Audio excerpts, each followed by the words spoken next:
The first of these is the perfection of generosity. And it's not something that we should do. It is simply a universal law. Opening to generosity means opening to freedom and to joy. Freedom because giving means letting go. Easy come, easy go. It's like that story I often tell of the wealthy man who died leaving this huge estate, and somebody said, well, how much did he leave? And the answer was, why, everything, of course. I mean, how much does one leave, right? So the idea of giving is the freedom that we don't own it anyway, and so why not play with it and offer it? And the joy of giving, in this way, I would ask, do you know a really generous person who's unhappy? There's a tremendous joy that comes in giving to others. We are given so much. Our bodies, food, water, sunlight, rain, air to breathe, the plants of the earth that support our life, the bees, the earthworms, the ants, all those things that make it possible for you to be alive. You couldn't live without the bees and the earthworms and the ants. I mean, look in our supermarkets. They're like the food for emperors. The warmth of the sun, the warmth of our clothing from the plants and animals. I mean, even your kind of polyester was trees at one time, you know. It came from the sunlight and made the trees and then turned to oil and thereby became oil products. So there's a joy in receiving, being held as we are, and a joy in giving. Think for a moment of a generous benefactor that you have known, who gave to you time, love, respect, money.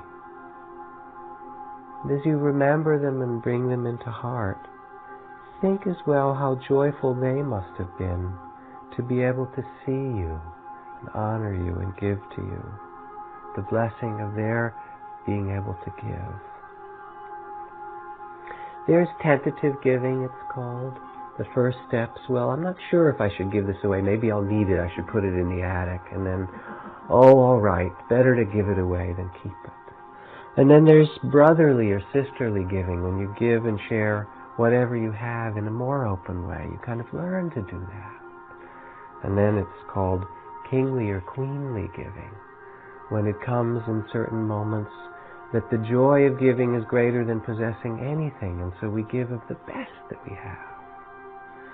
It's not to say one is better than the other. Each day or each moment we find ourselves in one or another of those circumstances, but to feel how each one becomes bigger and more open and happier in the heart. Like Rumi, Lord, the air smells good today, straight from the mysteries, within the inner courts of God. A grace like new clothes thrown across the gardens, free medicine for everybody. Face to face with a lion, I grow leonine. Walking out of the Treasury building, I feel generous. Anyone still sober in this weather must be really afraid. So it's the spirit of tentative giving and sisterly, brotherly giving, and then the regal, royal giving, the pleasure of giving to others. So Gandhi was asked, how do you do so much? What motivates you to do so much for the people of India? And he looked quizzical, and he said, I do it all for myself, madam. It is not for India. What I do is for myself. Remember the story I told earlier in the year of Ram Dass, who is now back home, as I mentioned last week, after being in hospital and rehabilitation for several months now from his major stroke. And when he was first in the hospital, the friends and people were trying to send things, and he works with this social ventures capital network, conscious business people, for some years, and they all wanted it. What does he need? Money, things, how can we help him? And Jai, who was taking care of him, said, no, we have everything we need, don't send any more flowers, please.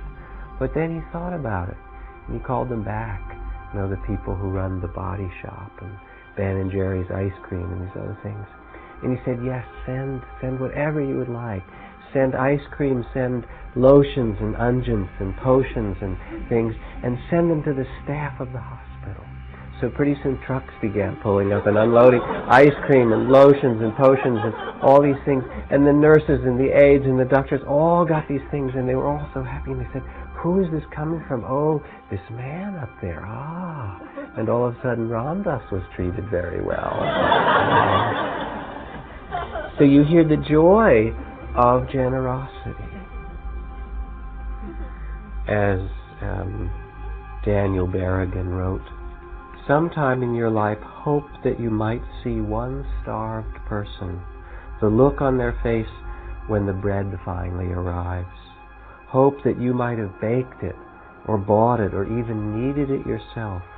For that look on their face, for your meeting their eyes across a piece of bread, you might be willing to give a lot, suffer a lot, or even die a little.